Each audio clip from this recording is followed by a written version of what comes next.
friends, and welcome to the School Librarian Learning Network podcast. I'm Steve Tetreault, also known as Dr. T Loves Books, and I love talking about all things related to school libraries. I may be an old dog, but I'm always trying to learn new tricks. In each episode of the SLLN podcast, I'll chat with a school librarian about a lesson they love. Hopefully, this can be a place for school librarians to get ideas and find new ways to engage with their students and staff. As a good friend likes to say, we're better together. So I hope this podcast will help school librarians connect with and learn from each other. The opinions and ideas shared in this podcast by myself and my guests are our own and do not reflect those of our school districts. And because school librarians always strive to be good digital citizens, I cite sources when using material that is not my own. Without further ado, let's get to this week's episode. Hey there, everybody. So my guest this week is me. We're going to see how this goes. I haven't done this before, but I was fortunate enough to be at Texas's Library Association conference, and it was amazing, as it was last year too. I've been fortunate enough to go twice now, and if you get the chance, you absolutely should go. It is really just incredible. But while I was there, I was talking about some lessons that I've shared with people in different ways. And one of the lessons that came up was building your own search engine. And when I talked about it, people's eyes got real big, like, oh my gosh, you can do that? And I realized, oh, maybe this is something that people aren't as aware of as I thought. This is something that I actually learned about when I was doing my graduate classes, and I figured it might be a good one to share out. So I also figured it'd be good. You know what? I should probably just run myself through the same kind of lowdown that I do with guests, because now I'm the guest. So maybe you want to know something about how I became a school librarian. So here's the shortest version.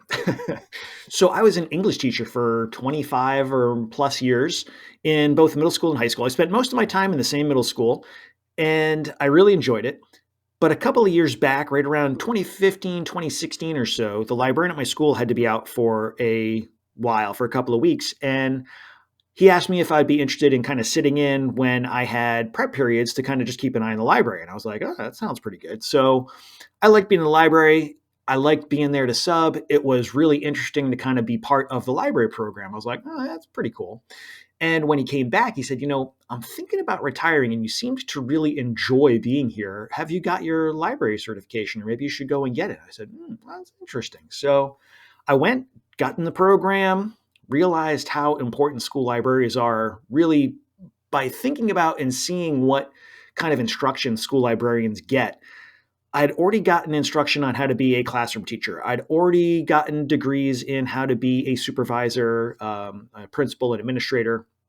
And so I'd seen a lot of different sides of education, but seeing school librarianship from the inside and being trained in it really made me see how incredibly important and valuable the school library program can be for our students. So it really sunk in how important it was to have good, strong library programs for students, for faculty, for the school.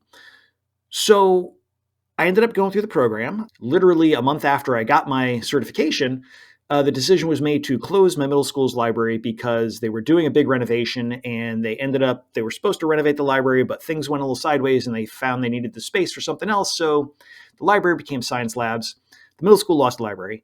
And so I continued to be an English teacher for a couple of years, but the supervisor of libraries and technologies in my district was a friend of mine. And I got my annual "what position would you like in the future" note that we can, make a request of, do I want to stay at the same level? Do I want to go to a different grade level?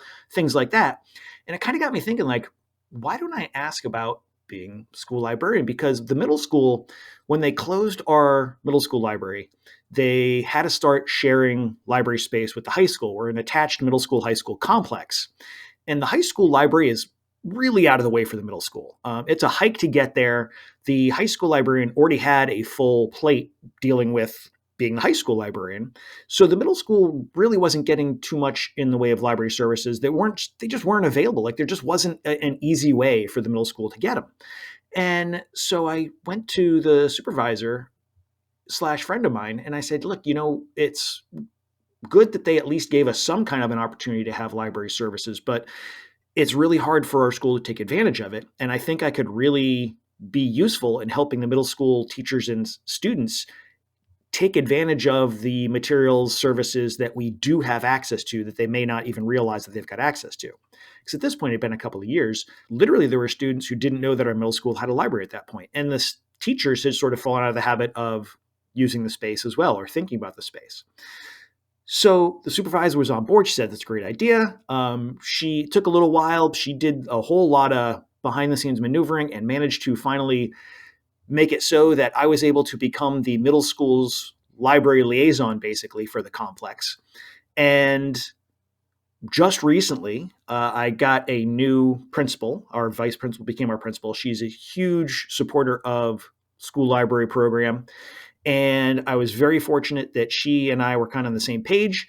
And we managed to find some space in the middle school again. There's a room that used to be part of the library that was converted into a conference room that didn't get used on a regular basis, frequently enough that it was still a conference room, but something that could be used to also house books and be a library space. So that has recently come into being. And I've been really fortunate to be able to work as the middle school library liaison for the past couple of years and get things kind of moving forward there. So that's sort of my journey to becoming a school librarian.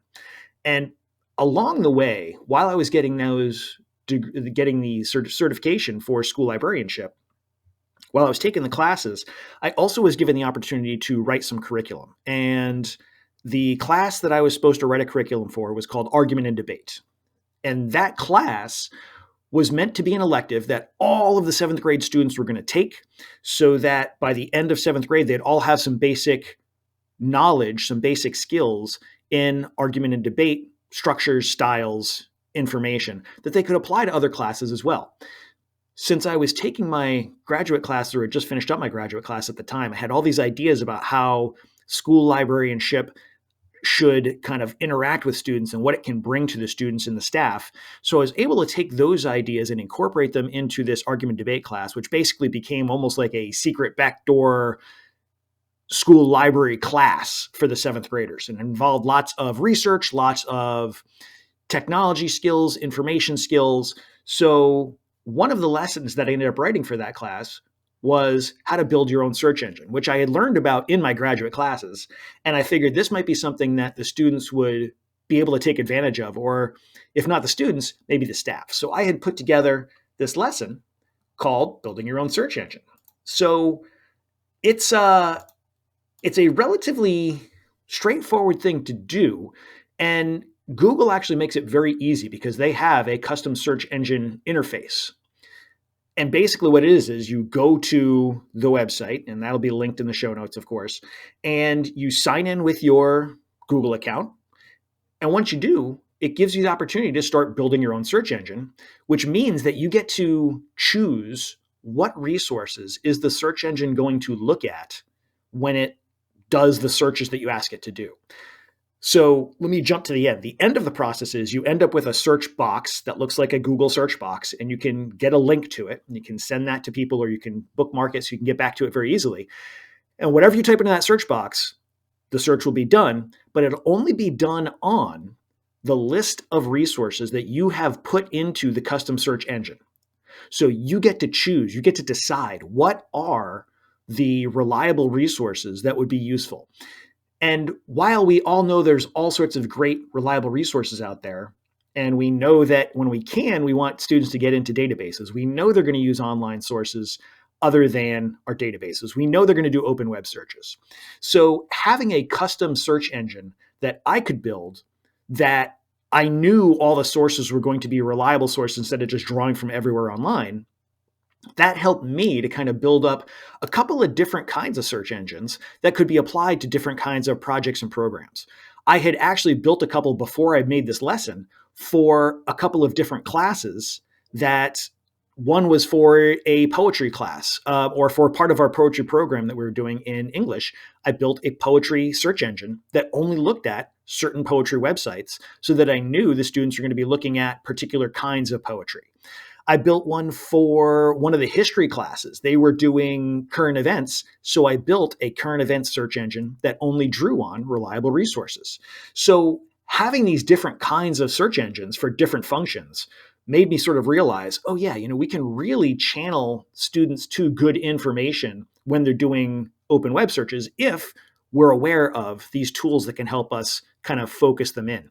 And when you add in your ability to customize your Google search with different kinds of Boolean terms and different kinds of operators, then you really start to see some amazing abilities from these customized search engines. I mean, just on top of being able to do a Google search that is from reliable sources, you can also really narrow it in. So you're getting way fewer than the hundreds of millions or billions of results that you might get on a search. You're going to get that down to a much more manageable number. And when you start adding in different kinds of operators, you can really get it down to something that is very useful, something you could almost look at every result and really get some good, solid background information. So this lesson that I built, open web searches and building your own search engine, it's built along the same pattern as all of the lessons that I did for this argument and debate class. It starts with some reminders of some things that we want to have in our heads as we get into the lesson. And then there's a couple of videos to kind of set the stage for some of the things we're going to be thinking about. And once we get into the videos, we start talking about here's why you need to be thoughtful about what you're looking at online when you do searches, especially when you do open web searches, because we've got things like advertisements. We've got things like filter bubbles. So we've got to give a little bit of thought to, when we're doing open web searches, what are we really getting back from those searches? Where are the search engines pulling their information from? And we use Google as a term as though that's the word that means to search online. And Google is just one of many different search tools that's out there. If we're going to talk about Googling, we might as well turn it to our advantage and go to Google and use Google to build the engines that are going to really work well for us. So I give the students some examples of different kinds of search engines I've built. And I encourage them as we get started to think about what is the topic that you think you want to be able to do searches for. Because if you can narrow in on a specific topic, it's going to make your search engine much more accurate when you go searching for information. So they start by just brainstorming, like, what are some areas that I might want to do searches in? And some of the searches that students have done have been on sports. Some have been on dance. Some have been on video games. They have things that they're interested in. And by having them use their interests, that builds their understanding of why this can be a useful tool, because it can help them find those inquiry needs that they have in their own lives. But it also kind of translates into the idea that, oh yeah, you could also do this for a school topic. And that way you'd have a really good, reliable source for your school information too. So we start by thinking about what's the topic that we want to think about. We come up with a couple of different possibilities.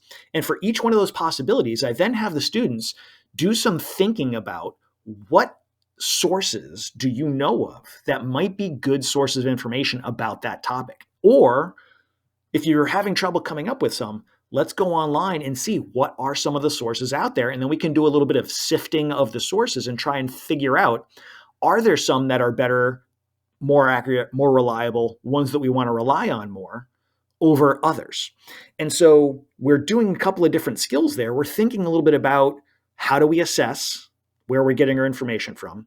Where do we get our information from? Why do we choose those sources over others? So we've got topics. We brainstorm up, here's some possible sources of information that we could maybe get that search going in. And then we create basically a list of URLs that they're going to use to feed into the search engine. So now they've got a topic, they've got sources. We're going to make the search engine that's going to look at those sources for that topic. And there's a couple of little bits and bobs here as they go along, but it's basically as simple as create a list of URLs and copy and paste them into the custom search engine interface. I share with them a couple of different resources they might want to think about depending on what kind of search engine they want to build. And once they've got some of those different ideas put together, we start going into the actual, we've got the list of sources, we've got them set up in a particular way to put them into the search engine. Now we actually go to the search engine interface. So before they're going into the search engine interface, they're spending some time just brainstorming and thinking through, what do they want and how are they going to find it? And so that's also adding to their thought process about search in general, right? So we get to the search engine interface. It's called Google Custom Search Engine. And it's just, if you want to go and check it out, cse.google.com. It's that simple. CSE, custom search engine.google.com. When you go there, it's got a sign in and then it's a, okay, get started, create a new search engine.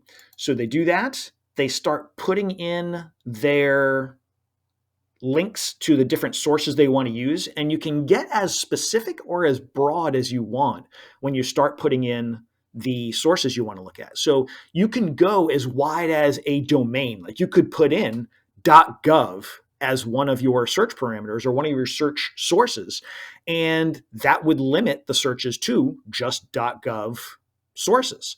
Or you can get more specific and drill down and be like, no, I don't want all the .gov resources. I want just the FDA resources. I want just Medline Plus.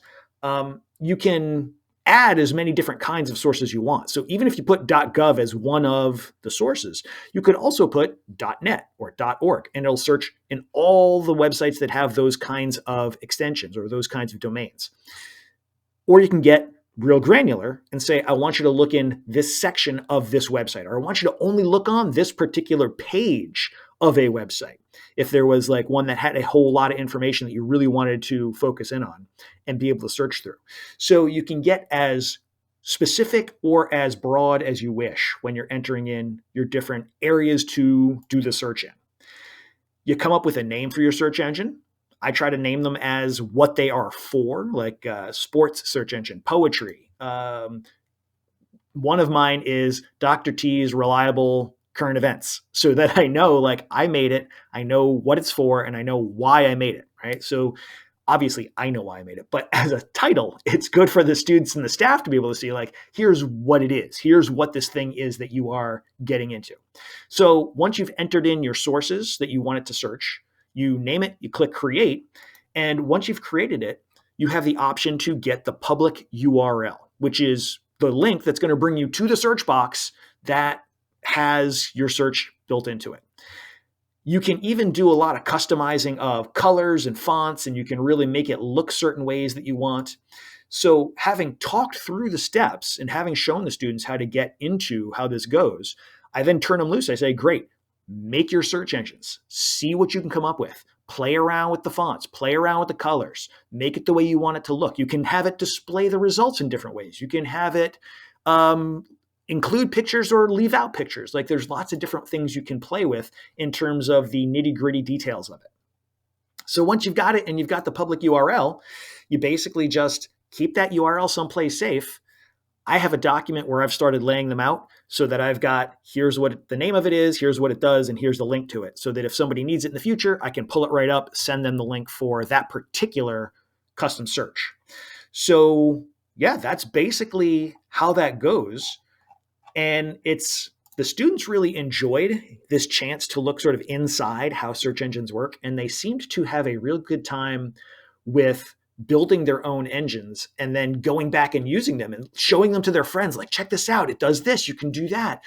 If you want to know about this topic, let me show you what I did. So it gives them that mastery and it lets them show off their knowledge and understanding while also expanding and extending that knowledge and understanding of the topic, which is really great. And of course, the teachers love that students know how to do this. I wish more of my teachers knew about this. And I'm trying to sort of, when I tell them that they can do these kind of things, they go, oh, wow, you can do that? And it's so easy to do. It just takes maybe 20 minutes to set up a real good one. You can set one up in minutes without, if you're not worried about how it's going to actually function, you could knock one of these out in no time. But if you take the time to sort of build up your list of resources that you really know are good, solid resources, you can spend a little bit of time setting one up. But then once you've invested that time on the front end, you know that you've got a good, reliable source on the back end that you're going to be able to use this for in the future. So strongly recommend, if you haven't yet, exploring that custom search engine interface from Google, cse.google.com. And of course, you can check out the lesson. It walks you through step by step. And hopefully it's something that you and your students and maybe your staff can get some use out of. Of course, we've got to go into our book break. Book break. Sweetie. So, for the book break, I'm going to go with a book that I am currently reading, literally at this moment reading, not at this moment, reading just before I sat down to record. I was reading this book, and it's called The Meister of Decimin City by Brenna Rainey. And it is a really fun and interesting book.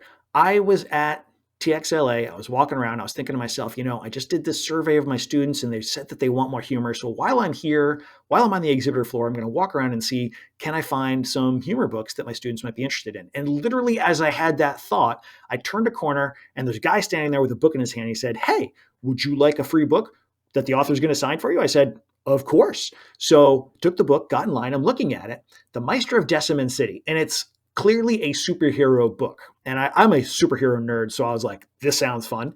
And I'm looking at the description on the back, and it just really is grabbing me. And the tagline is, "No one cares that you cured cancer if you also cloned a horde of dinosaurs and let them rampage down the street." Which just sounds perfect to me. And as I'm reading a little bit about this sort of semi supervillain genius who does all these things, I'm really just getting pulled into the little blurb on the back. And it's so interesting. I took it home, started reading it, and I have just been, it's an interesting book because at first I thought it was going to be for maybe like the middle grades, but it's absolutely not. It's much more for our upper YA slash adult, definitely in upper YA range. And it's about a 20 something super genius slash sometimes villain, sometimes not, who is really trying to figure out who she is and how that sort of fits into the world that she is part of. And the book does not suffer fools. It dives right in to the middle of what's going on, and it expects you to pay close attention, and it expects that the characters aren't going to explain things that they already know because they already know them. So there's not a lot of exposition. It's a lot of you figure it out as it goes along. You start filling in blanks. You have to do some work to get this story to really make sense in terms of all the pieces that are being thrown at you, because there's a lot of characters, there's a lot of different elements to it, but it's so good. It's so engaging. It's so enjoyable. And I love the main character who is just completely unsure of herself, despite being a literal super genius, smarter than anybody else on the planet. She's so full of insecurities. She's so full of these just moments of uncertainty, and she doesn't really kind of get why she doesn't seem to fit in anywhere. And as the story goes along, she starts to try to find her identity a little bit and figure out who she is. And she's also got all of this family baggage that she's trying to figure out, and all this emotional tragedy that she's had to deal with, and all different kinds of trauma that she's trying to overcome. And it's really interesting. It also has some interesting ideas about like who are the heroes and who are the villains. Like we tend to tell certain stories about the heroes that would almost equally apply to what we'd consider villains. And yet we tend to differentiate between these two groups. And of course, there's reasons why we separate heroes and villains, but it really asks us to think a little deeper. And one of the ideas in the story is that there's more to the story. And just because we get a neat storyline that seems in the headlines to tell us everything we need to know, there's usually more going on. And when the news story is over, the people involved still continue forward, and their stories are not finished just because the news story is finished. And sometimes there are lingering effects to things that go on that we don't maybe realize or think about, and we want to put those aside and say the story's done, let's move forward. But for the people who are engaged with these stories, who are part of these stories, maybe the story is not done, and maybe they're not ready to move on. And I feel like that hits on so many things that are going on in our society right now, in our world right now. So I'm really enjoying this story. I hope that you'll check it out because it's fun and it's interesting and it's got lots of pieces, lots of moving parts. It's different than other sorts of stories that I've read that are similar to this. It's got more depth to it, I would say, than a lot of the superhero-y kind of stories I've read, especially ones that tend to have some humor to them. So something to think about. This might be a good one if you've got your upper YA readers who might be looking for something a little bit deeper, or maybe looking for something a little different, that they're not into the superheroes usually, but this might be an entryway for some of those readers who are looking for something a little bit heavier to read, that might help them see that there's lots of great stuff that can be funny and interesting that's not necessarily something that we might first think of. And we might be able to look past the surface of our books to see that there's maybe more going on underneath. So that's all we got this week. I would love if you know other folks that have some great lessons. Maybe you're not ready to come and share on the show, but maybe you know somebody who's got a great lesson they have done, or you know that they've got this awesome activity that they've worked on. Why not either encourage them to reach out or send me some kind of contact information for them? I will reach out. I'll say, hey, you were recommended. We'd love to have you. I love hearing what other people have to say. I love getting to share what other people have put together and finding out about it. I mean, I have loved doing this podcast because I get to learn so much and I get to have these great conversations. So if you're not ready to share your lesson, maybe you know somebody who is or who might be, reach out, let me know. Or if you've got something, reach out, let me know. I was talking to Len Bryant, and he was saying, for some of us, the everyday might seem real simple and basic, but for somebody else, it might be revolutionary. Your everyday might be somebody else's revolutionary. So think about it. Maybe there's something you're like, oh, it's not really that cool. It's not really that neat.